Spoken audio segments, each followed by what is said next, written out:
সুপ্রিয় পঞ্চম শ্রেণীর শিক্ষার্থীবৃন্দ, আশা করি তোমরা ভালো আছো। আজকে কথা বলছি তোমাদের অধ্যায় 2 নিয়ে। এর আগে কিন্তু আমরা অধ্যায় 1-এর একে আমরা 16টি পৃষ্ঠার সকল সমস্যা আমরা সমাধান করেছি। যারা ইউটিউব থেকে দেখছো, এই মুহূর্তে উপর একটা লিঙ্ক আছে, দেখো, সেখানে ক্লিক করলে তোমরা আগের ভিডিওগুলো দেখে নিতে পারবা। আর যারা ফেসবুক পেজ থেকে দেখছো, তারা অবশ্যই ফেসবুক পেজে ভিডিওগুলো রিলস আকারে দেওয়া আছে, সেখান থেকে তোমরা দেখে নিতে পারো। মানে আমরা যেটা শিখবো আজকে, সেটা হচ্ছে গাণিতিক বাক্য কাকে বলে, গাণিতিক বাক্য আমরা কিভাবে প্রয়োগ করব, কিভাবে লিখবো এবং কিভাবে সমাধান করব। তো এখানে যে মূল প্রশ্নটা আছে তোমাদের 17 নং পৃষ্ঠায়, এই মূল প্রশ্নটা এখানে বলা হয়েছে, দেখো, 48টি লিচু কয়েকজন শিক্ষার্থীর মাঝে সমানভাবে ভাগ করে দেওয়া হলো, যাতে প্রত্যেকে 8টি করে লিচু পায়। তো এখন বিষয়টা হচ্ছে 48টি লিচু ছিল, এই লিচু কয়েকজন শিক্ষার্থীর মধ্যে ভাগ করে দেওয়া হয়েছে। কয়েকজন শিক্ষার্থীর মধ্যে ভাগ করে দেওয়া হয়েছে সেটা কিন্তু আমরা জানি না, তবে এটা জানি প্রত্যেকে 8টি করে লিচু পেয়েছে। তো এখন 1 নম্বরে যেটা বলেছে সেটা হচ্ছে শিক্ষার্থীর সংখ্যা ক ধরে গাণিতিক বাক্যটি লিখি আর ক এর মান নির্ণয় করি। তাহলে আমরা পাবো কতজন শিক্ষার্থী ছিল।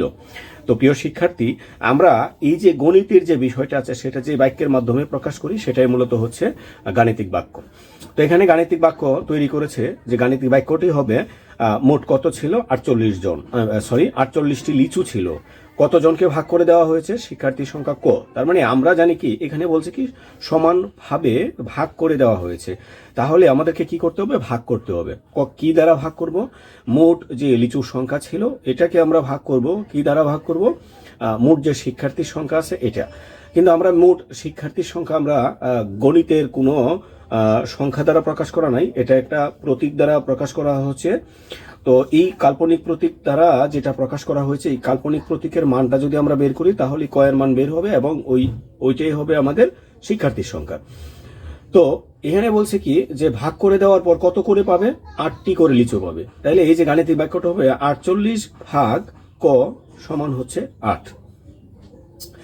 তো এখন ক এর বিভিন্ন মান যথাক্রমে 3, 4, 5, 6 বসিয়ে আমরা নির্ণয় করতে পারি। আমরা কিভাবে নির্ণয় করতে পারি, আমরা দেখব যে ক এর মান আমরা এমন একটা মান ব্যবহার করব যে মান দিয়ে আমরা 48টি ভাগ করলে ভাগফল হবে কত, 8। তো এখানে আমাদের এখানে যেটা দেখতে পাচ্ছি, এখানে বলছে কি, যে আমরা ক এর মান বসিয়ে এটি নির্ণয় করতে পারি। তো ক এর মান যথাক্রমে আমরা কত বসাবো, আমরা 3, 4, 5, 6 এগুলো আমরা বসাতে পারি। তো এখানে আমরা যখন 3 বসিয়েছি, 3 বসালে আমরা 48কে ভাগ করলে 8 হচ্ছে না। 3 ধারা যখন আমরা 48কে ভাগ করবো, এটা উত্তরটা হবে 16, তার মানে এটা হচ্ছে না। 4 ধারা এটাকে ভাগ হলে উত্তরটা 8 হচ্ছে না। আবার 5 দ্বারা যদি ভাগ করি তাহলে উত্তরটা 8 আসছে না। তাহলে আমাদেরকে 6 দ্বারা যদি ভাগ করে দেখি, তাহলে 6 দ্বারা ভাগ করলে 6 8 48।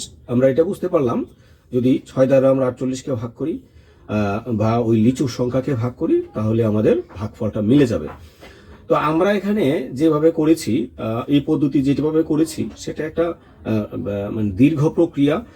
এটা দেখা যায় যখন বড় সংখ্যা হবে, তখন আমরা খুঁজে বের করতে কয়েক ঘন্টা সময়ও লেগে যেতে পারে। তো এখানে বলছে কি, দেখি, আমরা ভাগের উত্তরের যাচাইয়ের পদ্ধতিতে আমরা সঠিক সমাধান করতে পারি। তো ভাগের অধ্যায়ের যে যাচাই আমরা করেছিলাম আগের পূর্বের যে ভিডিওগুলো, ওই ভিডিওগুলোতে আমরা ভাজ্য গুণ ভাজক যোগ ভাগফল সমান হচ্ছে ভাজ্য, আমরা ওই প্রক্রিয়া করেছিলাম।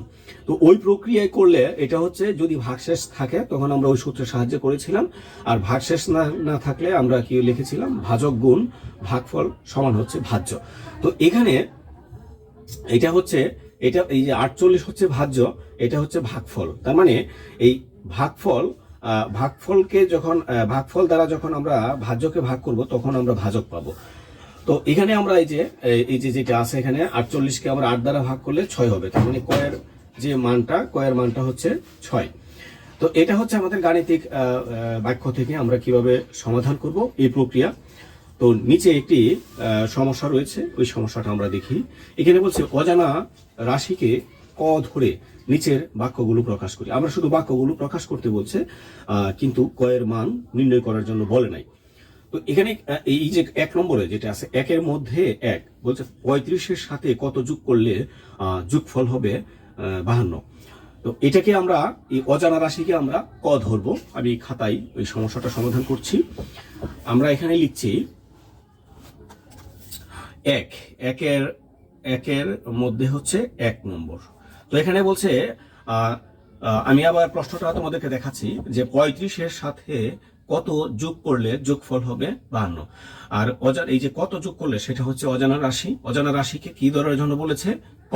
তাহলে আমরা এখানে লিখবো মনে করি অজানা রাশি ক, অথবা ধরি অজানা রাশি ক। তোমাদের যেটা ভালো লাগে সেটাই তোমরা করতে পারবা। অজানা রাশি, ঠিক আছে, অজানা রাশি হচ্ছে ক। আমরা অজানা রাশিটাকে আমরা ক ধরলাম। এখন আমরা কি করব? গাণিতিক বাক্যে আমরা প্রকাশ করব। তাহলে আমরা লিখব সুতরাং গাণিতিক বাক্য।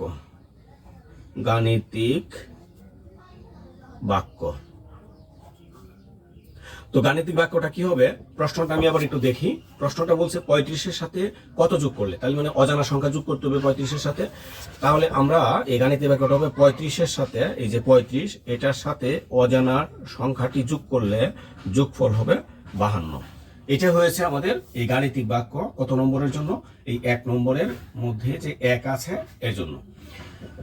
তো আমরা 1 নম্বরের মধ্যে যে 2 আছে, এই 2 নম্বরটা আমরা দেখি। এখানে বলছে 32টি চকলেট কয়েকজন শিক্ষার্থীর মধ্যে সমানভাবে ভাগ করে দেওয়া হলো, যেন প্রত্যেকে 8টি করে চকলেট পায়। তো এটার মধ্যে কয়েকজন শিক্ষার্থীর মধ্যে ভাগ করে দেওয়া হলো। এই কয়েকজন শিক্ষার্থী আমাদের জানা নাই। তাহলে আমরা যেটা করব সেটা লিখবো হচ্ছে অজানা রাশিটি বা শিক্ষার্থীর সংখ্যা। ঠিক আছে, এখানে আমরা এটা লিখব। একটু দেখো 2 নম্বরে আমরা লিখব মনে করি অজানা রাশি বা তুমি এখানে শিক্ষার্থীর সংখ্যা লিখতে পারো। অজানা রাশি আমরা লিখলাম ক। তো এখন সুতরাং গাণিতিক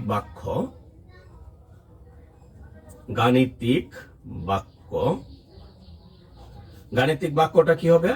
বলছে 32টি চকলেট। এই 32টি চকলেট এই কজন যে শিক্ষার্থী আছে এর মধ্যে ভাগ করে দিতে হবে, এবং সমান ভাগে ভাগ করে দিলে প্রত্যেকে পাবে 8টি করে চকলেট। তো মোটামুটি এটা ছিল আমাদের 1 নম্বর যে সমস্যাটি। 1 নম্বর সমস্যা থেকে এই সমাধানগুলো আমরা করেছি। আমরা এখন 2 নম্বর যে সমস্যাটি আছে, 2 নম্বর সমস্যাটা আমরা একটু খেয়াল করি। এবার 2 নম্বর সমস্যাটি বলছে অজানা সংখ্যাকে ক ধরে গাণিতিক বাক্য লিখি এবং ক এর মান নির্ণয় করি। আমাদেরকে প্রথমে ক ধরতে হবে, ক ধরে ক এর মানটা আবার নির্ণয় করতে হবে। তো এখানে একটু খেয়াল করো 2 নম্বরের মধ্যে 1 নম্বরে যেটা বলেছে, 1 নম্বরে বলেছে একটি সংখ্যার সঙ্গে 20 যোগ করলে যোগফল হবে কত? 160। একটি সংখ্যার সঙ্গে 20 যোগ করলে যোগফল হবে তো 160। তাহলে আমরা এখানে লিখব মনে করি অজানা সংখ্যাটি, হ্যাঁ, অজানা সংখ্যাটি বা অজানা রাশি, ঠিক আছে, অজানা রাশি বা অজানা সংখ্যাটি সমান আমরা কত ধরবো? ক। তো এখন সুতরাং গাণিতিক বাক্য, আগে যেভাবে আমরা বাক্যটা তৈরি করেছি ওইভাবেই আমরা এটা লিখব, গাণিতিক বাক্য। তো গাণিতিক বাক্য কি বলছে? একটি সংখ্যার সঙ্গে 20 যোগ করলে, একটি সংখ্যা বলতে হচ্ছে ক, এটার সাথে যদি আমরা 20 যোগ করি তাহলে হবে কত? 100। এই সমান দিব, সমান দিয়ে লিখবো 160। এবার এখান থেকে আমরা সমাধান আমরা যেভাবে করতে পারি, আমরা এখানে বা লিখব, ঠিক আছে, বা লিখবো। তা আমাদেরকে যেটা করতে হবে সেটা কি? আমরা ক এর মানটা বের করব। আমাদেরকে ক এর মানটা বের করতে হবে। তো ক এর মানটা যদি আমরা বের করি, আমাদেরকে যেটা করব, ক এর সাথে অন্য যে একটি সংখ্যা থাকবে সেটা সম্পর্ক কি, সেটার বিপরীত সম্পর্ক আমরা ওই পাশে আমরা করব। তো এটা সম্পর্কটা আমরা যদি এখানে দেখি, ক এর সাথে সম্পর্কটা হচ্ছে যোগের। তার মানে আমরা যখন এই সমান চিহ্নের বিপরীত দিকে নিয়ে যাব, এটার চিহ্নটাও বিপরীত হবে। যোগের চিহ্নটা কি? যোগের চিহ্নটা হচ্ছে বিয়োগ। তো এখন আমরা এটা কি করতে পারি? 160 থেকে 20 চলে গেলে কত থাকবে? 140। অথবা 0 থেকে 0 চলে গেলে 0, 6 থেকে 2 চলে গেলে 4, 1 এর 1। তাহলে আমরা এখানে কি লিখলাম? সুতরাং ক ক সমান কত 140। তাহলে ক আমরা কি ধরেছিলাম অজানা সংখ্যাটি, আর অজানা সংখ্যাটি কি একটি সংখ্যা। তাহলে আমি লিখবো এখানে সুতরাং সংখ্যাটি কত 140। এটা আমাদের 1 নম্বর যে সমস্যাটি ছিল 1 নম্বর সমস্যাটি। আমরা এখন 2 নম্বর যে সমস্যাটি আছে 2 নম্বর সমস্যাটি আমরা দেখব একটু। তো 2 নম্বর বলছে কি একটি সংখ্যাকে 7 ধারা ভাগ করলে ভাগফল 5 ও ভাগশেষ হয় 4। এখানে দেখি একটি সংখ্যাকে ভাগ করলে ভাগফল কত হবে, ভাগফল হবে 5 আর ভাগশেষ হবে কত 4। তো এখানে আমরা যদি দেখি এখানে আমরা দেখি 2 নম্বর মনে